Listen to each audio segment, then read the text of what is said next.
"Miss Smith, you're pregnant." The doctor's words were like a thunderclap in Nora Smith's ears. What? How could this be? Nora was 19 years old and engaged to be married, but she had never been intimate with a man.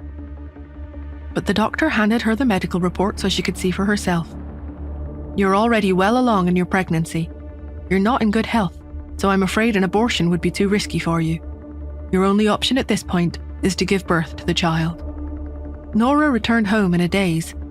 After her father gave her a stern lecture, he searched the surveillance cameras for evidence.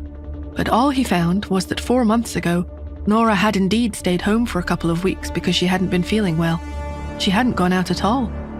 Outsiders didn't believe it. Everyone secretly mocked her. Her belly is already so big, but she's still giving excuses and saying that she didn't go off and see some man. Poor Anthony Gray, being engaged to a woman like that. I feel bad for him and his family. After weeks of the speculation flying around, Anthony Gray finally paid the Smiths a visit. He sat down with Nora and her father in the study. By that time, Nora's belly was already bulging. 8 months into her pregnancy, her belly was so big she couldn't see her toes when she looked down. Nora's father asked cautiously, "Anthony, are you thinking of breaking off the engagement?" But Anthony's answer surprised him. "No, my grandfather wouldn't allow it." The Grays were rich and powerful, with a social standing far above anything the Smiths could dream of. No one would blame them for taking this opportunity to break things off. The more Anthony thought about it, the angrier he became.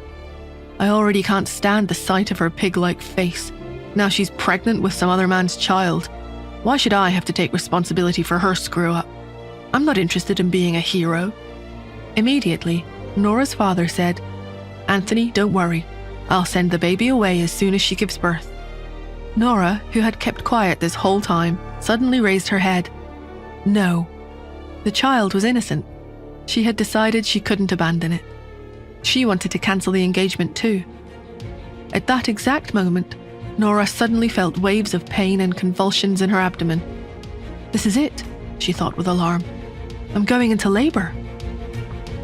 5 years later, Nora was awakened from a nap by the sound of a crisp, chirpy voice. "Mommy, wake up, the plane is landing." Nora opened her eyes to see a young, delicate, adorable little face. Cherry Smith's large eyes blinked, and she rested her chin on her hands. "Mommy, why did we come back to the States this time? Are we looking for Daddy?" Nora stretched and sat up lazily. She said lightly, "You don't have a father." Cherry sighed like an adult. "I don't believe you. I'm not a 3-year-old anymore. Of course I have a dad. Everyone has one, right?" Nora didn't reply. She just sighed as she tied up her shoulder-length hair.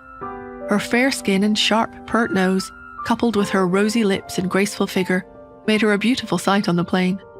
Cherry continued to mumble with dissatisfaction.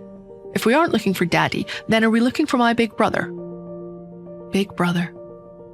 A cold glint flashed across Nora's downcast, almond-shaped eyes. 5 years ago, she had actually given birth to a pair of twins, a boy and a girl.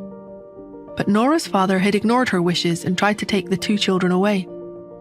She had fought with everything she had to try and stop him, even while she was still confined to the delivery bed. In spite of her struggle, she had only managed to save Cherry. As far as anyone else knew, she was returning to the States now because the Grays had finally agreed to call off her engagement to Anthony. She was simply there to sign the papers and wrap up the details. But Nora's real mission, the most important thing, was to find her other child. Half an hour later, the plane came to a complete stop. As soon as she turned on her cell phone, it began to ring. "Athena," the person said, using the name Nora had chosen for work. "You have to be careful." Nora asked casually, "Why?" "Justin Hunt is on a global hunt for your personal information. Do you know how well connected he and his family are? He's not going to give up until he finds you." The voice sounded a little like its owner was gloating. "Oh," was all Nora could think to reply. "Athena, you were overseas before, so you weren't in his territory. But now that you're back, you won't be able to escape anymore. You're the most prestigious surgeon around. Can't you just treat his grandmother and get it over with?" I've heard Justin is a very generous and very handsome man. Wouldn't it be great if you two got swept up in a big, dramatic, scandalous affair? Nora knew that taking on a Hunt as a patient might get her dragged into a struggle for power and inheritance. She had come back to the US to look for her son. She couldn't get involved in any complications.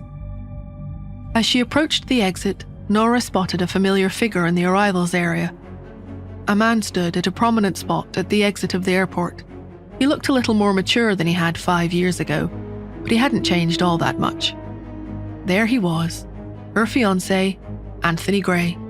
With a pickup placard in his hand and a big smile fixed on his face, he stood impatiently and grumbled, "When exactly is that damned woman coming out? She was a mess before, she must look even worse now. I bet she'll want to save the engagement even more now, right? How did I get stuck with someone like her?" Nora heard every horrible thing he said, but she didn't bat an eye. She couldn't be bothered to pay any attention to that man. She planned to leave immediately with Cherry. After he finished his grumbling, Anthony turned, and his eyes lit up. A beautiful woman was walking toward him. She was gorgeous, unbelievably stunning. As the woman drew closer and closer, Anthony straightened his back and neatened his luxury suit. Then he smiled and asked confidently, "Hey beautiful, may I ask your name?" Nora thought, "He looks just like a peacock with its train spread open." She paused and looked at him coolly. Nora Smith. How will Anthony react to this? Can Nora manage to keep her true identity hidden from Justin Hunt? To find out, download the Pocket FM app now.